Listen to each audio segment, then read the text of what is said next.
Good morning. I'm on my way again to the dentist office, again to the same dentist as I was just last week. So we've come up with a bit of a dental treatment plan, and I thought I'm going to give you the lowdown on the plan essentially. So first of all, it's not actually as bad as I thought it was going to be. So there are a couple of cavities that need to be taken care of, but there's also several things that will hopefully last me. It's kind of an investment of about $5,000 that I'm going to have to make, and that is on one hand quite a lot, but at the same time it's also not $40,000 or something along those lines, because that could also easily have happened. So I'm kind of glad to hear that my teeth are great, says the dentist, and that's wonderful news. So they've been extremely well looked after over the last 5 decades. Four and a half decades, I think. So but the thing is, there is one tooth here at the bottom right next to the molar. So between the molar and where my wisdom tooth used to be, that last tooth there, and we need to take it out. So that is what we're going to do today. Tooth extraction, they're going to call it. Ripping out somebody's tooth, I call it. And it is necessary because there is something called bone loss on that part of my mouth. So that means that the tooth isn't as embedded on the far side as it perhaps could be, which means there's this large gap that has exposed the tooth. So at the top of the tooth there's enamel, and the enamel makes sure the bazzies can't go and drill into the tooth. But on the exposed side of the tooth, where usually there would be bone and gums covering it, when that recedes or when that is no longer there, and my issue was that my wisdom teeth were causing this bone loss, which is the reason why we took them out. So that exposed side, that is very prone to cavities, and some have happened there, and she reckons it is probably for the best if we take it out. So there is a possibility that I could add a root canal there, but it's going to fall out eventually in the next 3 to 4 to 5 years. So we thought, hey, the most economical way is to literally just rip it out today. So that's what we're going to do. So in addition to that, the molar next to that is also affected by the bone loss, but not quite as much. So it is salvageable, which is why we're going to leave it, which is awesome. But the less so awesome news is that it appears we're going to have to do something called a root canal on that. And she doesn't do that, my dentist, Dr. Pena, she doesn't do that, but she has a specialist, and apparently that's the only thing he ever does, the specialist. He does only root canals over in Brickell. So it's always been on my bucket list, the root canal treatment, and I'm so glad that I can finally experience it for myself. So yes, that is apparently going to happen probably even before Christmas. I don't know. She reckons we could literally do it as early as tomorrow. I was thinking, hey, let's just, while the tooth is ripped out, shall we just give my mouth a little bit of rest? So yeah, there's that. Further on in the treatment plan, then we have 3 or 4 crowns that I would benefit from having, and we're going to have that done. I forgot the exact teeth, but it has to do with the fact that once again some of my gums have rescinded, whatever the correct terminology is, and that exposes some of the underlying bits and pieces that make my teeth very sensitive in those parts. And the crown is going to basically cover that. So I would imagine we're going to do a bit of a mold session that will be the inverse of my teeth as they are today, and that then gets turned into the crowns that look and feel exactly like the teeth that I have in my mouth today. And crowns, I don't know if you're familiar with that. I wasn't quite familiar with that concept.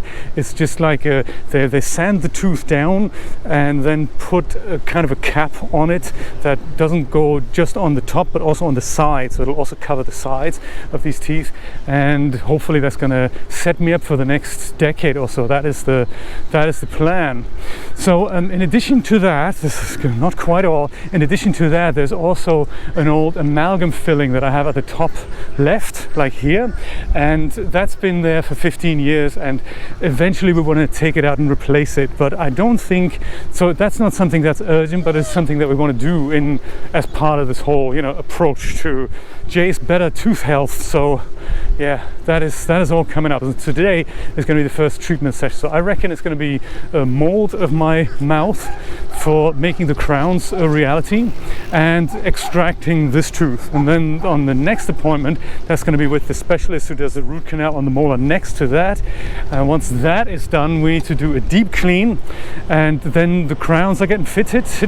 I don't exactly know if it's going to happen before or after the deep clean, but deep clean is also part of the whole approach. And then eventually we're going to do that amalgam filling, but it's not urgent. It's lasted me a long time, and I mean, I've been chewing on this side, which is probably why these teeth are now broken, because I wanted to give this a rest, and I've been doing that for 15 years. So very, very interesting. So what this reminds me of is kind of an interesting topic that it brings this up. It's like the Tour de France, huh? It's what this brings up for me is that whenever things get removed from your body that don't regrow as such, it brings up this topic of wear and tear for me. You know, this stuff that anything that you use every day just gets used up and eventually needs to be either replaced, or it gets broken, or, you know, it wears down to the point of you can't actually do anything with it anymore. It reminds me a little bit of that Bicentennial Man story with Robin Williams, where this robot who would essentially live forever wanted to be human, and part of being human is that you're eventually going to die and wear out. And these are the things that are just this sign in your face that say, hey, do you know what, there is really, you can't escape this. You know, this is something that happens to us all, and it is something that we all wear down, and we all die, and eventually there is no more fixable parts. So right now this doesn't seem like a major issue. I mean, it's just one more tooth that gets extracted. Well, but if we look back, I used to have 32 of them, and then I had 4 bicuspids taken out to make room for the wisdom teeth. Like, you know, then there were 28, and then I had the wisdom teeth out, then there were 24, and today we're taking one more out, and then there were 23. So it's like literally this countdown, this technical countdown that goes down, and eventually you have no more numbers left, and the number is going to be 0, and the lid on the box closes, and you're going to be sunken into the ground, or, you know, go up in flames, like, depending on what you want to do. But essentially that is what these moments remind me of, you know. And I mean, I'm 50, so that means half my life is more or less over, and it's kind of cool to think that I have so many years left, and that we can extend my life and my well-being for a little bit longer, you know.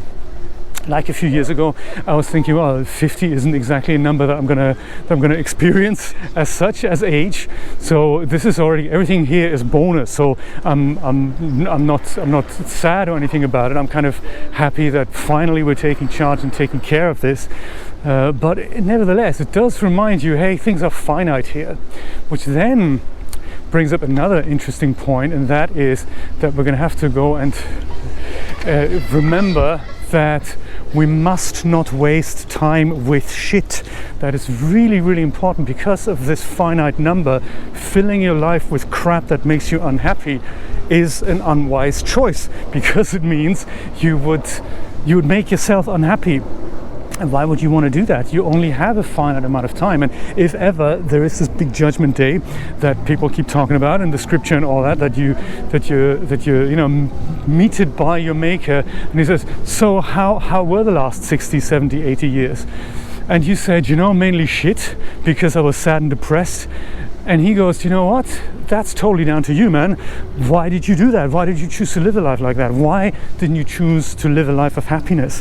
Why did you fill your spare time with crap that you knew was going to make you unhappy? You know, install software that's shit, use hardware that isn't up to the scratch, eat products that aren't really fulfilling, meet people that you think, yeah, I could really not have this meeting.